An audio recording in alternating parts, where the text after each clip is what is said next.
দা শুনতে পাচ্ছেন? হ্যাঁ শুনতে পাচ্ছি স্পিকার অন আছে। বলছি যে এতটা নোংরা আমি কি আপনি ভাবতে পেরেছিলেন? এটাই শুধু আমার জানার আছে। সব অস্ত্র ভোঁতা হয়ে গেছে, এটাই শেষ অস্ত্র ছিল। তো আপনি কি এনজয় করছেন? আমি সবই এনজয় করি এবং আমার লড়াইটা আমিই লড়ি, কারো ঘাড়ে বন্দুক রেখে লড়ি না। এটা কেন হলো বলে মনে হলো বলুন তো? মানে এই রকম নোংরা রাজনীতি কোনোদিন দেখেছেন? সময় বলবে, লড়াই চলবে। না, আমি কিছু মনে করছি না। যা যা তার। আপনারা দেখছেন সন্দেশখালী টিভি, আর সন্দেশখালী টিভি থেকে আপনাকে স্বাগতম সুধী দর্শক বন্ধু। একেবারেই দিলীপ ঘোষ আর রিঙ্কুতির ভিডিও ভাইরাল হওয়ার পরে এই সর্বপ্রথমে মুখ খুলেছেন সরাসরি দিলীপ ঘোষ এবং তার স্ত্রী রিঙ্কু। আমরা মুখ খুলেছেন এবং একটু যে কি বললেন এই সর্বপ্রথমে ইউটিউবে আপলোড হচ্ছে। অবশ্যই ভিডিওটি শেষ পর্যন্ত দেখবেন, তাহলে বুঝতে পারবেন। এই কাল থেকেই নিয়ে যে বিষয়টি নিয়ে সোশ্যাল মিডিয়ায় ব্যাপক পরিমাণে ঝড় উঠেছে। বিভিন্ন নিউজ চ্যানেল, ইউটিউব চ্যানেল একেবারে যে যা যেমনভাবে পেরেছে ঠিক তেমনই ভাবে ভিডিওটি তারা প্রতিবেদনের মাধ্যমেই তারা ইউটিউব সোশ্যাল মিডিয়া আপলোড করেছেন।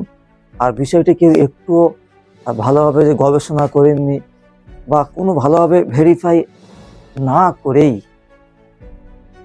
তদন্ত না করে ইচ্ছা মতো যে যার মতন পেরেছে ভিডিওটি আপলোড করেছেন। ঠিক তেমনই ভাবে প্রচুর চ্যানেলে আপলোড হয়েছে ভিডিওটি আমরা দেখতে পেয়েছি। আর তারই পরে একেবারে দেখতে পাচ্ছি সরাসরি দিলীপ ঘোষ এবং তার স্ত্রী রিঙ্কু বৌদি দুজনেই মুখ খুলেছেন এবং কি বললেন চলুন সরাসরি শোনাবো আপনাদেরকে। দা শুনতে পাচ্ছেন? হ্যাঁ শুনতে পাচ্ছি স্পিকার অন আছে। বলছি যে এতটা নোংরা আমি কি আপনি ভাবতে পেরেছিলেন? এটাই শুধু আমার জানার আছে। সব অস্ত্র ভোঁতা হয়ে গেছে, এটাই শেষ অস্ত্র ছিল।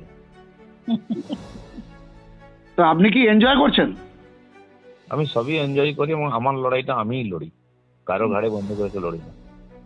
এটা কেন হলো বলে মনে হলো বলুন তো? মানে এই রকম নোংরা রাজনীতি কোনোদিন দেখেছেন? সময় বলবে, লড়াই চলবে। না, আমি কিছু মনে করছি না। যা যা তার ব্যবস্থা হওয়া উচিত আমি করবো।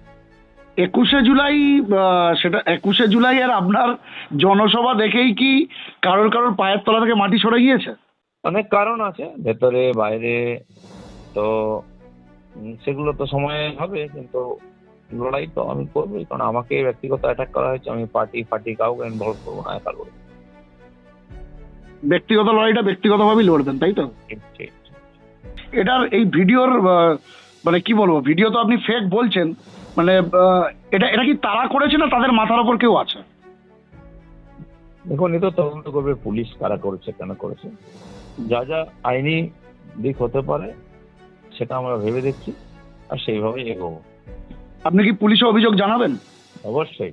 আইনি কেস এক জায়গায় না, একাধিক জায়গায় হবে। তাহলে কি দিলীপ ঘোষের মধ্যেই পাওয়া যাবে না? দিলীপ ঘোষ মানসিকভাবে ভেঙে পড়লো কিছুটা। ঘোষ জলে স্থলে অন্তরিক্ষে যেখানে তার লড়াই করেছে, সে একজন যোদ্ধা। সে পেছন থেকে কাউকে ছুরি মারে না, তলোয়ার চালায়।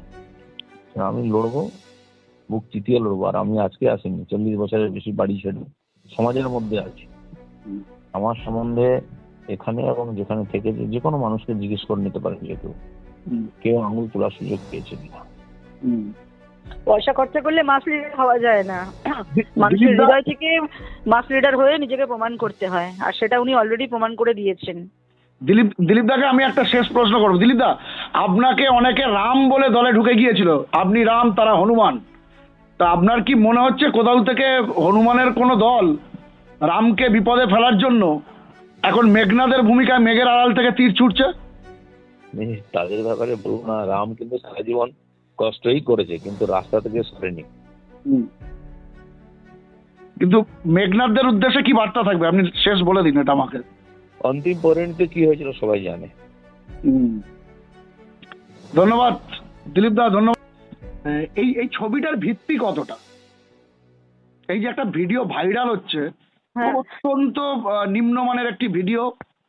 আমি তো উত্তর পরে দেব, তার আগে আমি জানতে চাই, যেহেতু ব্যাপারটা আমাদের কেন্দ্র করে, তো প্রশ্ন করার রাইট ফার্স্ট আমাদের আছে, কৈফিয়ত দেওয়ার রাইট সেকেন্ডারি।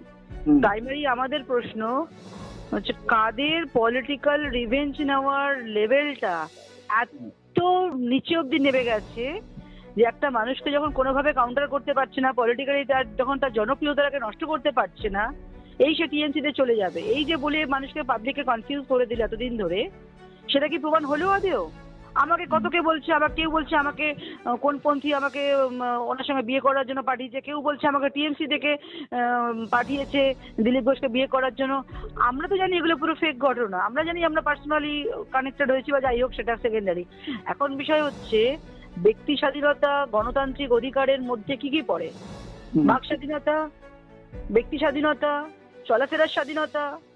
তো কে কার বেডরুমে কি করবে না করবে সেই ফটোটাকে ইমাজিনেশন করলাম, করে যা খুশি তাই চালিয়ে দিলাম। যদি ওনাকে পলিটিক্যালি ওনাকে মানে কাউন্টার করে ওনাকে নিচে নামাতে পারছে না, এখন ভাবছি ওনার ক্যারেক্টারটাকে, ইমেজটাকে, ইমপ্রেশনটাকে যদি পাবলিকের কাছে এভাবে খাইয়েই বলছে এই ওনার সিকিউরিটি কোথাও, আমার সিকিউরিটি তো তোলেনি এখন অবধি।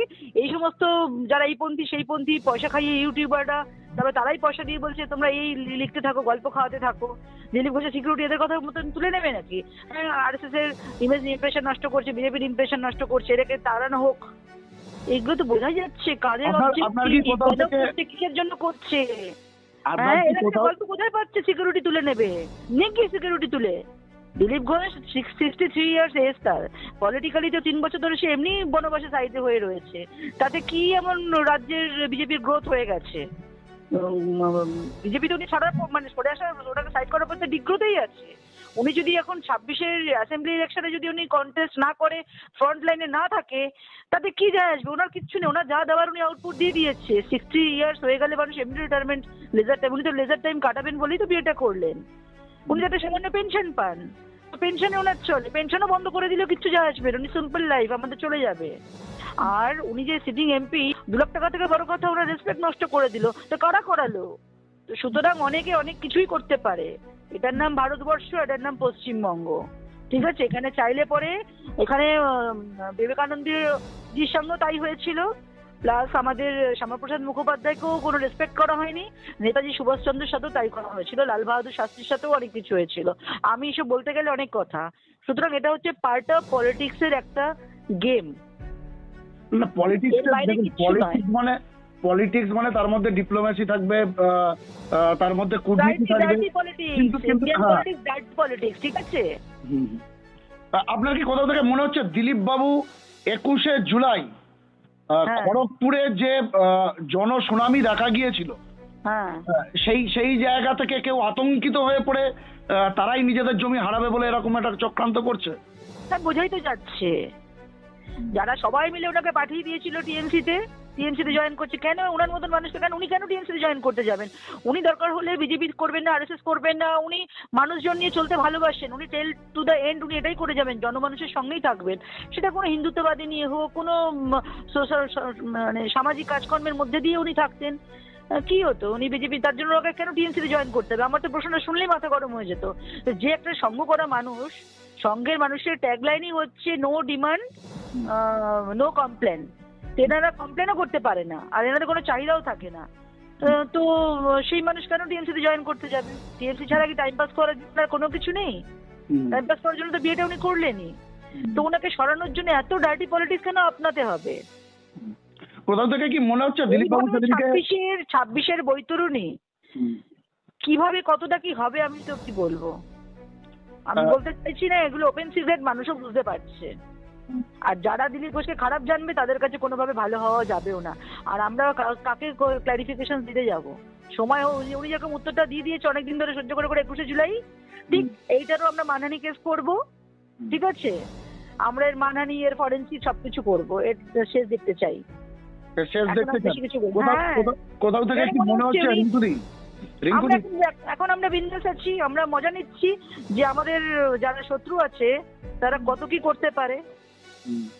না রিঙ্কুদি, কোথাও থেকে কি মনে হচ্ছে আপনি যেটা বললেন যে 21শে জুলাই উনি মুখ খুলেছিলেন, পর্দা ফাঁস করে দিয়েছিলেন, যারা রুটির জন্য ঘোরাফেরা করে বলে দিলীপ বাবু সমস্ত লিংক সেভ করে রেখে দিয়েছি, ঠিক আছে? সমস্ত ভিডিও সেভ করে রাখা আছে, তাদেরকে সময় মতো ঠিক কাউন্টার করে দেওয়া হবে।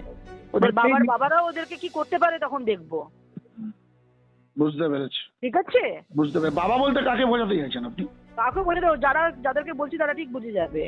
একটা মানুষের এইভাবে একটা মানুষকে নিয়ে এরকম নোংরা ভিডিও কি করে দেখাতে পারে? আমার তো এখন আজকে মনে হচ্ছে যে আমার ছেলেটার সাডেনলি ডেথ হয়ে গেছে। আজকে আমার ছেলে যদি 25 দিনের মাথায় ডেথ না হতো, আজকে এই জিনিস দেখার পরে মানে এমনি মানে আরেকটা যদি বাচ্চা থাকতো সেও মানে সুইসাইড করে নিত। আমার তো নর্মাল সাডেনলি হয়েছে, জানি না। এখন এখানে টিএনসি তো চারিদিকে, আমার 25 দিন আমার ছেলে হয়তো খুব বেশি শক্ত হয়ে গেছিল, কোনো রকম অ্যাডিকশনে পড়ে গেছিল কিনা জানি না আমি। কোথায় নাকি লিখেছে কমেন্টে যে আমরা নাকি আমার ছেলেকে মেরে দিয়েছি। এইমাত্র আমার একটা বান্ধবী আমাকে ফোন করে বলে, জানো তোমাদেরকে নিয়ে এরকম এরকম লিখছে কমেন্টে, তোমরা নাকি প্ল্যান করে বাচ্চাটাকে মেরেছো। কি কথার উত্তর দেবো বলুন? ঠিক আছে রিঙ্কুদি, ধন্যবাদ দিলীপ দা, ধন্যবাদ রিঙ্কুদি।